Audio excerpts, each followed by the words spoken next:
अभी हमारे संदर्भ में कुछ बता रहे थे, हम कुछ बकाया वकाया तो रखते नहीं। अब हमको देखो तो लगेगा कि भारत में भुखमरी है। हम भारत की भुखमरी के ब्रांड एम्बेसडर, और इनको देखो तो समझ में आ जाएगा क्यों है। ये ऐसे लग रहे जैसे बसपा के चुनाव चिन्ह हो। एक बार संचालक जी के सम्मान में तालियां बजा दीजिए। 4 पंक्तियां संचालक जी के सम्मान में झोंक रहा हूं कि हम प्लेटिना है, तुम हीरो होंडा हो। अगर उपमा में कहीं कमी आ जाए तो बता देना। हम प्लेटिना है, तुम हीरो होंडा हो। हम बहराइट हैं, तुम गोंडा हो। हमारी तुम्हारी क्या उपमा, हम साहित्य के केचुआ है, तुम अन्ना कोंडा हो। तो ये मतलब मस्ती के साथ सुनिए कार्यक्रम। अब हमारे संजीव जी बहुत अच्छा गीत वीत पढ़ रहे थे, बहुत बढ़िया गीत लिखते हैं, पढ़ते भी हैं। ये भैया कुर्सियाँ इधर कर लीजिए, वहाँ रास्ते में थोड़ा आवागमन जो है बाधित हो रहा है। हमारे परिवार की बात बताई, घर में स्त्री मांगने का। असल में आज इनका संचालन का तरीका कुछ अलग है, बदला हुआ। एक बार एक पड़ोसी इनके घर गया, उर्मिलेश जी के यहाँ, कहा यार हमारे यहाँ मेहमान आए हैं, 4 पाई दे दो। तो उन्होंने कहा यार हमारे यहाँ 2 ही 4 पाई हैं, एक में हम हमारे पिताजी लेटते हैं, एक में हमारी पत्नी हमारी माता जी लेटती हैं। तो उसने कहा 4 पाई भले न दो, लेकिन लेटने का तरीका गलत है, इसको बदलो, सुधार करो, इस तरह नहीं लेटा जाता जैसे लेट। तो ये देखिए बहुत ज़्यादा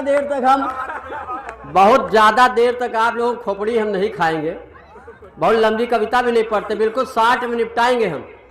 60 से मतलब एक जगह इंटरव्यू चल रहा था, तो एग्जामिनर ने कहा जो कम शब्द बोलेगा उसका सिलेक्शन हो जाएगा। एक लड़का कानपुर का आया, उसने कहा श्रीमान जी अंदर आ सकता हूँ। एग्जामिनर ने कहा शब्द ज़्यादा है। एक लड़का बाराबंकी का आया, उसने कहा मे आई कम इन सर, कहा तुम्हारे भी शब्द ज़्यादा है।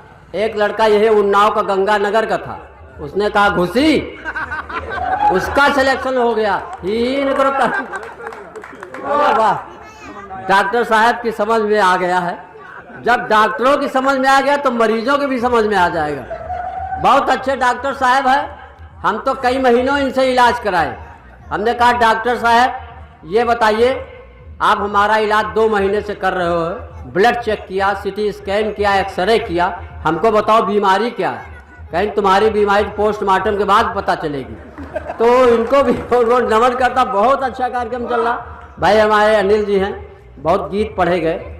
अब होली का माहौल है, थोड़ा सा हंसी मजाक प्यार के गीत अभी पढ़ के गए हैं। संजीव जी ऐसा घर बनाया जाए, प्यार वार के लिए हम लोग भी लिख सकते हैं, लेकिन हमारी थोड़ा सा दिक्कत यह है कि हमारी चेसिस नहीं अलाउ करते कि हम प्यार के लिए लिखें कुछ। हाँ, ये चेसिस कोई पेचिस के कारण भी नहीं। हाँ, एक बार मंदिर के पुजारी को पेचिस पड़ रही थी, डॉक्टर के पास गया, डॉक्टर ने दवाइयाँ दी, पुजारी ने कहा साहब फायदा होगा, तो डॉक्टर रामकिशोर वर्मा जी ने कहा बिल्कुल होगा, परहेज करो। तो पुजारी ने कहा क्या परहेज करें, तो उन्होंने कहा जोर से शंख न बजाना। अगर समझ गए तो तालियां बजा सकते हो। इसी तरह वो दिल्ली का मुख्यमंत्री केजरीवाल, उसको खांसी आती है, इनके पास आए, इन्होंने उसको जुलाब की गोलियां दे दी। हमने कहा ये बताओ उसको खांसी आती, तुमने जुलाब की गोली क्यों दे दी। बोले ऐसा है, ये खांसने के पहले 100 दफ़ा सोचेगा तब खांसेगा ये। तो अगर सब थोड़ा सा बारीक बातें हैं। ये क्लास के बच्चे बैठे हुए, प्राइमरी में पढ़ते बेटा, प्राइमरी के एक लड़के से हमने पूछा, कक्षा 5 साल का बच्चा था। हमने कहा ये बताओ इतिहास में तुमको किससे ज़्यादा नफरत है। तो उसने कहा हमको राजा राम मोहन राय से ज़्यादा नफरत है।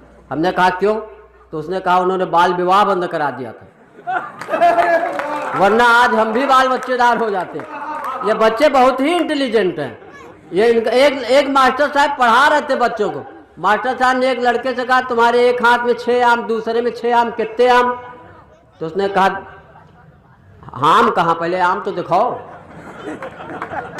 तो मास्टर ने कहा मान लो तुम्हारे एक हाथ में 6 आम, एक हाथ में 6 आम, कितने आम। तो लड़के ने कहा 20 आम। तो गुरुजी ने कहा गलत है। कहें गुरुजी आपो मान लो। जब मानने से सब कुछ चल रहा है तो ये बच्चे हैं, ये देश का भविष्य है। अभी हाँ, ये बात अलग है। अच्छा, हम भी एक क्लास में चले गए, एक लड़के से हमने कहा कि भाई जरा पहाड़ा सुनाओ 5 का। तो उसने कहा 5 का 5, 5 2 10, 5 3 15, 5 को 80। तो हम कहा 80 कहाँ होता, तो इसका बाप खड़ा था, कहीं बहुत सुधार है, पहले 120 कहता था, आज 80 पे आया। काफ़ी विकास हो रहा है देश का। अब विकास तो यहाँ की भी बहुत हुआ है। हम आए तो एक लड़के से पूछा क्या नाम, उसने कहा हमारा नाम चिंटू। हमने कहा कितने भाई बहन, कहा 11, 5 भाई 6 बहनें। हम कहा पिताजी क्या करते, उसने कहा यही करते। तो ये भी एक विकास है। और गंगानगर बहुत अच्छा लग रहा है। बहुत ज़्यादा देर तक नहीं रहूँगा क्योंकि अभी हमारे दादा गीत ऋषि नरेंद्र आनंद जी को सुनना है। भैया ले जाओ और ईटा हमारे चबूतरे पे उतरवा देना, ठीक है, पेमेंट बाद में करेंगे। अब वो घर बनवा ही रहे संजीव तिवारी जी। तो बहुत अच्छा लग रहा है। पहली बार आप लोगों के बीच में कार्यक्रम हो रहा है, कुछ लोग हमसे परिचित भी होंगे। तो ये प्यार मोहब्बत की बातें चल रही थी। हम प्यार मोहब्बत पे ज़्यादा नहीं लिख पाते। अब कुछ बुजुर्ग लोग भी बैठे हुए हैं, बुजुर्गों के लिए एक शेर हम पढ़ते हैं उनके सम्मान में।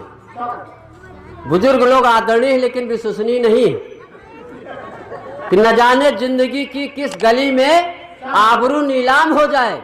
इन बुजुर्गों का क्या भरोसा, कब कौन आसाराम हो जाए। तो थोड़ा सा बड़ा डर लगता है। अच्छा, हमने योगी जी से एक दिन कहा ये बताओ, योगी जी से हमने कहा ये बताओ, ये उत्तर प्रदेश में आते ही तुमने एंटी रोमियो स्क्वाड लगा दिया। ये प्यार की धरती है, प्रेम की धरती है।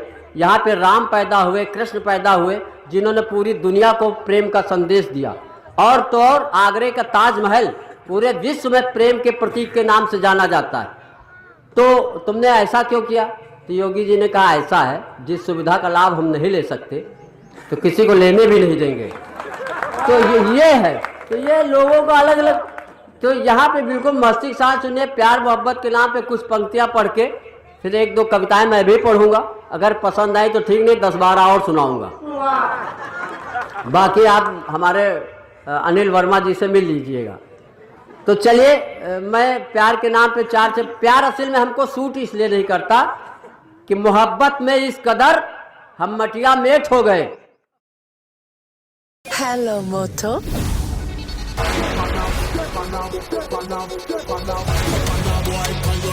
नहीं करता कि मोहब्बत में इस कदर हम मटिया मेट हो गए। मोहब्बत में इस कदर हम मटिया मेट हो गए। महबूबा की शादी हो गई, 2 दिन लेट हो गए। अब वो आज भी लग रही है ताजमहल, एक हम है कि फैल के चाइना गेट हो गए। तो वास्तव में ये स्थिति है प्यार कि महबूबा की बाहों में बहुत जोश आया, बीवी ने देख लिया अस्पताल में होश आया। तो इससे क्या मतलब कि हाथ पैर तोड़ दिए जाएं। तो बढ़िया प्यार करना है तो, प्रेम करना है तो वतन से किया जाए, किसी के तन से न करके वतन से किया जाए। तो लेकिन वतन के लिए भी बहुत बातें हुई। अभी देश के लिए हमारे कमलकांत तिवारी जी चले गए, बहुत अच्छा पढ़ के गए। खंजन ने भी देश की आज़ादी की बात की। असल में देश का टेंशन लेने की आप लोगों को कोई ज़रूरत नहीं है। देश का 3 ही लोग कल्याण कर रहे हैं, मोदी जी कर रहे हैं, योगी जी कर रहे हैं, नरकंकाल कर रहा है। अब मोदी जी भले कहते थे ना खाऊंगा ना खाने दूंगा, भले लेके भाग जाओ, खाओगे लेकिन लेके भाग सकते हो तुम। तो ये सब सारी चीज़ें चल रही, देश का टेंशन लेने की जरूरत नहीं है। पाकिस्तान से हम अक्सर कहते हैं कि तुम्हारी औकात नहीं, तुम कश्मीर ले लोगे। ये इंडिया के लड़के हैं, जब गर्लफ्रेंड का नंबर नहीं देते तो तुमको कश्मीर कहाँ से दे देंगे। ये हमारे युवा साथी युवा तालियां इस बात पे बजा सकते। फिर भी हम पाकिस्तान को 4 पंक्तियों से निपटा रहे हैं। इसके बाद हास्य की 2 कविताएं पढ़ के अपना स्थान ले लेंगे। ज़्यादा समय तो नहीं ले रहे हैं। नहीं, कवि ने इतनी लंबी कविता पढ़ दी थी कि एक श्रोते मर गया, उसके ऊपर मुकदमा चला। जज ने कहा तुम्हारी कविता सुन के श्रोता मर गया, तुमको फांसी दी जाएगी, कोई अंतिम इच्छा हो बताओ। तो उसने कहा जज साहब वह है कविता, एक बार आपो सुन लियो। तो यहाँ पे ऐसा नहीं। हाँ, ये हमारे संचालक जी हैं, ये भी एक बार मुकदमे में फंस गए। जज ने इनसे कहा यार तुम्हारी शक्ल जानी पहचानी लग रही। तो उन्होंने कहा हुजूर हम मुन्नी बाई के कोठे में तबला भी बजाते हैं। तो एक बार हमारे संचालक जी के सम्मान में तालियां बजा दीजिए। चलिए,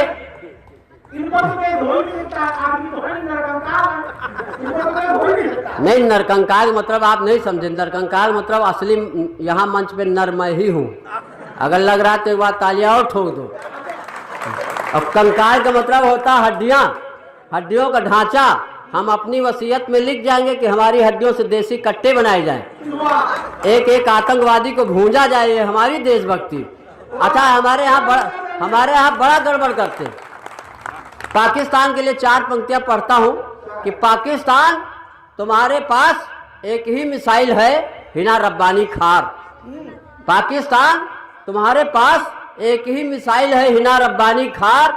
तो मैंने कहा यहाँ भी नारायण दत्त तिवारी है तैयार। जिस दिन ये मिसाइल दगा देंगे, बिना पैसा लिए एक राशन कार्ड बना देंगे। और अगर तुम्हारे पास बम, तो यहाँ भी बाबा राम रहीम जैसा परमाणु बम डाल दिया, पाकिस्तान खत्म। अच्छा, बाबा राम रहीम को लोग बहुत उपेक्षा की दृष्टि से देख रहे हैं। हमने कहा बहुत अच्छा किया बाबा राम रहीम ने। हरियाणा सरकार को बहुत आर्थिक लाभ हुआ। बाबा राम रहीम की जो गुफा थी वो पर्यटन स्थल बन चुकी। अब वहां पे लोग जाते हैं कि हमारी श्रीमती जी इसी गुफा में आती थी, ये वही गुफा। ये 3-4 बार तो ये हमारे सौमित्र जी चले गए, इनकी धर्मपत्नी जाती। अब देखते हैं गुफा तो कहते हैं ये वही गुफा है, ये वही गुफा है। बाप रे बाप, ये वही गुफा है। बेचारे पहले गुफा नहीं देखे थे, लेकिन हरियाणा सरकार को बड़ा लाभ हुआ। तो बाबा राम रहीम के लिए हमारे एक मित्र ने बहुत अच्छा दोहा लिखा है। बाराबंकी का रामनगर का है प्रमोद पंकज। उसने लिखा कि सच्चा सौदा नाम का काम घिनौना खेल, इसीलिए भगवान ने दिया जेल में पेल। तो वास्तव में यही होता है। हमारी दिक्कत क्या है, हम जिसकी शरण में जाते हैं उसका यही हो जाता है। पहले बापू आसाराम की शरण में गए, उनका कल्याण हो गया। फिर रामपाल की शरण में कुछ दिन रहे, वो भी बेचारे चले गए। बाबा राम रहीम की शरण में रहे। अब आजकल हम उर्मिलेश सौमित्र की शरण में हैं। पता नहीं भगवान इनका क्या होगा। जोरदार। हाँ, आदरणीय अध्यक्ष जी का बार बार आशीर्वाद मिल रहा है। कुछ पंक्तियां पढ़ता हूँ। अच्छा, हम 2 ही देश हैं जो हमसे शत्रुता कर रहे हैं, चीन और पाकिस्तान की बात आई। चीन को तो हम ऐसे कहते हैं कि हमारे यहाँ मरने के बाद जितनी आंखें खुली रहती हैं, उतनी ससुरदात तुम्हारी पूरी नहीं खुलती। नहीं, ये बात सही। अगर चीन में कोई 6 फुट का जवान मिल जाए तो समझ लो हमारे देश के पूर्वजों ने वहाँ तीर्थ यात्राएं की होंगी, तभी वहाँ 6 फुट के जवान मिल सकते, वरना नहीं मिल सकते। तो ये स्थितियाँ। चलिए, हमारी कक्षा में हमारे बच्चों को, कुछ बच्चे भी बैठे हुए हैं, बहुत देर से बैठे हुए हैं। इनके माता पिता पता नहीं कहाँ वैलेंटाइन डे मना रहे हैं। चलिए, बच्चों के लिए पढ़ाया जाता है क्लास में कि वीर तुम बढ़े चलो, देश के लिए बढ़ो। लेकिन हम बढ़ने की बात नहीं कहते, हम तो कहते हैं वीर तुम पछड़ चलो, वीर तुम पछड़ चलो। सामने बंदार हो, कर गहे कटार हो, करता दुराचार हो, तेरी जो पुकार हो, वीर तुम सिकुड़ चलो। गांधी नेहरू सुभाष उगा गए जो हरी घास, चारा तक खा गए गधा सब बैठे उदास। अच्छा, हमारी समझ में आता, राणा प्रताप ने घास की रोटी खाई तो उनको देश बड़ा सम्मान दे रहा। राणा प्रताप को बड़ा नाम लेते। राणा प्रताप ने घास खाई तो उनको सम्मान मिल रहा। लालू ने चारा खाया, क्या बुरा किया, अब उसको जेल हो गई। तो मतलब घास खाने वाले को एक को सम्मान मिलता है और एक को जो है जेल मिल जाती है। देश का सिस्टम कुछ समझ में नहीं आता। चलिए, बहुत अच्छा लग रहा है। तो वीर तुम पछड़ चलो, गांधी नेहरू सुभाष उगा गए जो हरी घास, चारा तक खा गए गधा सब बैठे उदास। राष्ट्रभक्त म्यार से वीर तुम पछड़ चलो, वीर तुम सिकुड़ चलो। कि और देखिए, इस कविता में हमने राजनीति की ओर थोड़ा सा इशारा किया है। राजनीति की ज़्यादा चर्चा नहीं करूँगा, क्योंकि ना कांग्रेस का आदमी हूँ, ना बीजेपी को हूँ, ना सपा का हूँ, सिर्फ अपनी बीवी का आदमी हूँ। हाँ, बीवी मतलब पत्नी। जब रायबरेली से चले तुम्हारी पत्नी ने कहा जान उन्नाव जा रहे हो, तो हम कहा जान क्यों कहती, बोली जानवर कहने में लंबा हो रहा, इसलिए थोड़ा 60 में कह दिया। तो हमने कहा रानी ये सब ना कहा करो, तो बोली रानी क्यों कहते हो, हमने कहा नौकरानी कहने में भी लंबा हो रहा, तो 60 में निपटाते। ऐसा चलता रहता है। हम पत्नी के साथ जा रहे थे सौमित्र जी, तो रास्ते में एक गधा मिला। तो पत्नी ने कहा देखो तुम्हारे रिश्तेदार खड़े। तो हमने कहा ससुर जी प्रणाम। अगर जो लोग समझ गए तो ही न करो, तालियां बजाओ। तो ये स्थितियां हो जाती हैं कि नेतागण भ्रष्ट हैं, खा पी के मस्त हैं, राजनीति ग्रंथ के फटे हुए पृष्ठ हैं। यही दल से वही दल माँ, म्यांघा से उलट चलो, वीर तुम पछड़ चलो, वीर तुम सिकुड़ चलो। और अंत में कि अमीर हो गरीब हो, जो भी अब करीब हो, लूट लो वही का, बड़े खुश नसीब हो, बगर छुट्ट साढ़ हंस, भीड़ माँ भर चलो, वीर तुम पछड़ चलो, वीर तुम सिकुड़ चलो। तालियां बजाओ। माला हो तो यार एक माला पहनाओ हमको, बहुत ताव लग रहा, थोड़ा वाह नहीं बहुत अच्छा लग रहा। बड़ी दिक्कतें हो जाती है। नहीं वो मालाएं नहीं असल में 25 साल पहले एक माला पहनी थी, दुर्गति को प्राप्त हो गए थे। अब ये मालाएं मिलती तो बड़ा डर भी लगता, लेकिन पहनने की इच्छा हो जाती है। चलिए, होली का माहौल चल रहा, होली मिलन समारोह। हमारे कई संभ्रांत लोग बैठे हुए हैं, बहुत अच्छे श्रोता हैं। आप इत्मीनान धैर्य के साथ कविताएं सुन रहे हैं। जो लड़के भी बैठे हो जो अपने बाप की नहीं सुनते, आज कविताएं सुन रहे हैं, इनको भी बहुत बहुत बधाई देता हूँ। हाँ, वास्तव में बहुत अच्छे बच्चे हैं यहाँ के, और हो क्यों न जहाँ के मास्टर है अनिल वर्मा जैसे हो। हाँ, बहुत अच्छे बच्चे।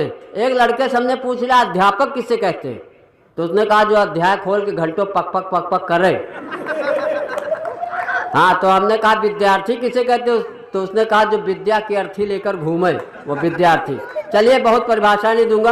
होली की एक कविता पढ़ता हूँ दादाजी। होली मिलन समारोह है, और अगर होली की कविता न पढ़ी जाए तो एक देवर भाभी की मैं होली सुनाता हूँ आपको। एक परिवार में भाभी आई तो देवर होली खेलने के लिए उनको मना रहा है। देखिए कैसी कैसी उपमाएं दे रहा है। देवर ने कहा कि हमहू मनाई होली तुमहू मनाओ होली, हमहू बनाई टोली तुमहू बनाओ टोली। हम हन तुम्हारी द्यावर तुम हो हमारी भौजी, तुम चीन की हो सीमा हम हिंद के है फौजी। तुम तोप के गोला राइफल की हम है गोली, तुम हूँ मनाओ होली हम हूँ मनाई होली। देवर ने कहा हम कार्य मनई तुम हमरे पातो चूना, हम कार्य मनई तुम हमरे पातो चूना। तुम दूध जैसी उजरी कोयला चढ़ेगा दूना, हम हूँ बनी न भोला तुम हूँ बनो न भोली, हम हूँ मनाई होली तुम हूँ मनाओ होली। जब देखा भाभी कुछ कम मान रही तो उसने उपमाएं बदल दिया। देवर ने भाभी से कहा तुम रस भरी हो गुझिया, तुम रस भरी हो गुझिया, हम झूठ झा पापड़, हम तुम्हारे काटी चुटकिन तुम हुमक दियो झापड़। तुम गांजा केर पुड़िया हम भांग केर गोली, तुम हूँ मनाओ होली हम हूँ मनाई होली। तुम हूँ बनाओ टोली हम हूँ बनाई टोली। वही एक शायर। हाँ, गुझिया वाली बात दोबारा कर। अरे वाह भैया वाह। अच्छा, गुझिया से कुछ ज्यादा मजा आ गया इनको। असल में ये भी गुझिया का नाम सुन के मुनक्का हो गए। अनिल भैया कहते हैं। अच्छा, अनिल भैया नहीं, आप भी संजीव तिवारी को प्रणाम करता हूँ। हालांकि एनडी तिवारी को प्रणाम किया था तो उनका डीएनए टेस्ट हो गया था। अब इनको प्रणाम करता, पता ही इनका क्या क्या टेस्ट हो। चलिए, देवर ने कहा कि एक शायर बैठे थे तो उन्होंने कहा यार कुछ उर्दू की उपमाएं देवर से कहलवाओ। हालांकि जो उर्दू के शायर होते हैं वो बहुत घंटों एक शेर को पढ़ते हैं।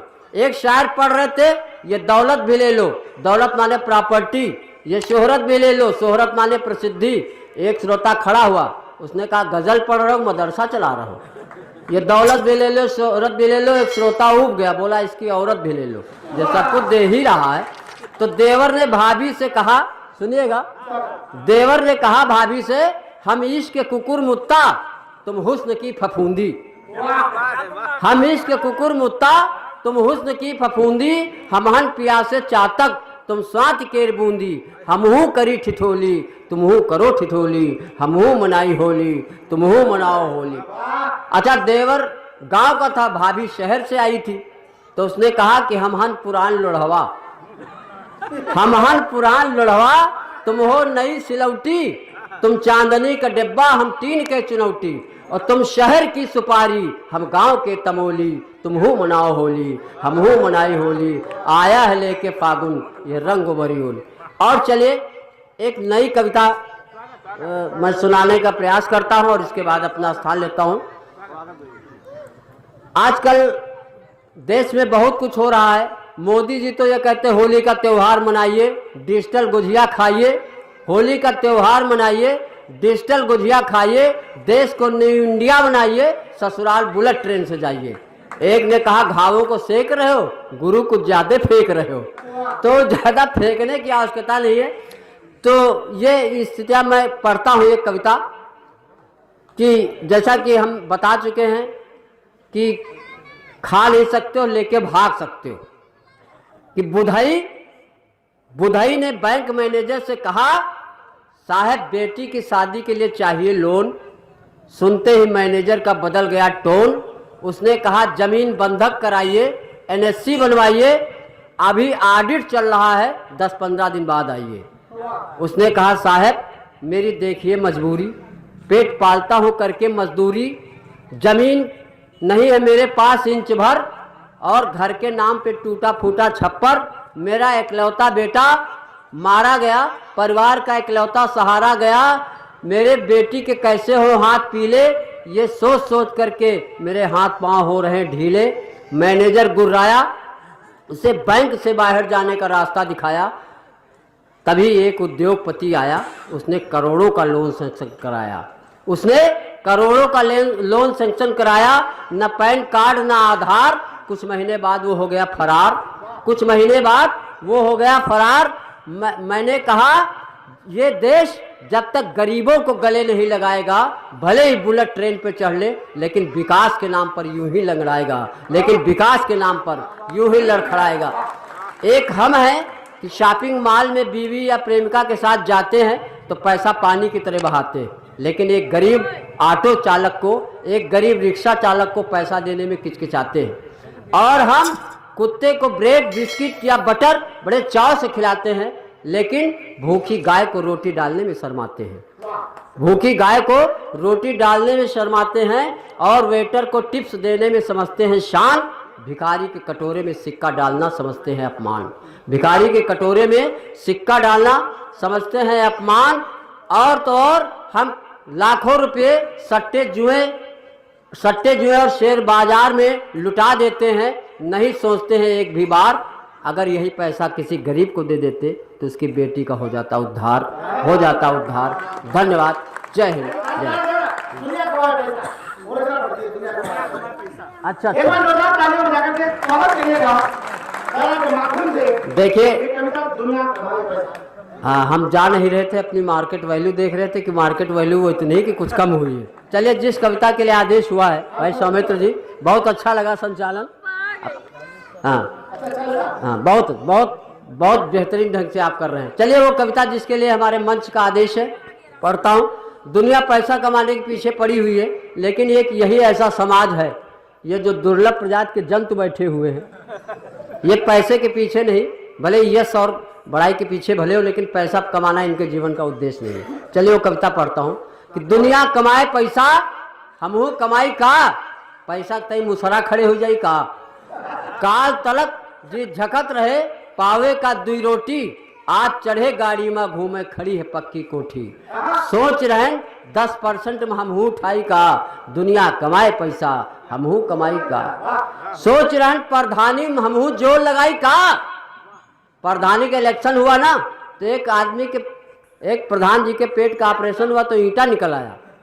घर वाले परेशान, यहाँ के प्रधान के लिए नहीं कह रहा हूँ, तो ईंटा निकल आया। तो डॉक्टर ने घर वालों से कहा घबराओ नहीं, जल्दी ले आया इसलिए ईंटा निकला, अगर और देर कर दे तो खरिंजा निकल आता, अगर और देर कर दे तो पूरा भट्ठा निकल आता। सोच रहे प्रधानी में आपकी जोर लगाई का, MP MLA के चुनाव में टिकट कटाई का, ताजमहल लाल किला कुतुब मीनार बेच खाई का। दुनिया कमाए पैसा हमहू कमाई का, दुनिया कमाए पैसा हमहू कमाई का। और नीरज सोम ठाकुर मुनव्वर राना बोलवाई का, अखिल भारतीय कवि सम्मेलन का बैनर छपवाई का, चंदा से धन करी इकट्ठा दुबई चटक जाई का। दुनिया कमाए पैसा हमहू कमाई का, दुनिया कमाए पैसा। सोच रहे अब हमहू अपन कपड़ा रंगवाई का, बड़ी बड़ी दाढ़ी बड़ी बड़ी जटा रखाई का, पैसा तई चेला चेलिन की पीठी सोहराई का, हमहू बापू आसाराम बन जाई का। दुनिया कमाए पैसा हमहू कमाई का। यही सोचकर एक दिन ऐसी भावना क्यों आती है कि कविता से ना पेट भरे न पाकेट होती गर्म, कविता लिखने से मधुक अब आती है शर्म। कविता ओढ़ी कविता बिछाई का, घर वाले के लपसी चटाई का।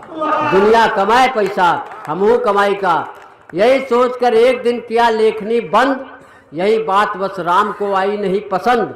बोले कविता मेरा चरित्र है, कविता मेरा कर्म, कविता मेरा धर्म है, कविता मेरा मर्म। कविता लिख वरना बाण उठाई का दुनिया कमाए पैसा हमू कमाएगा। धन्यवाद। जय हिंद, जय भारत।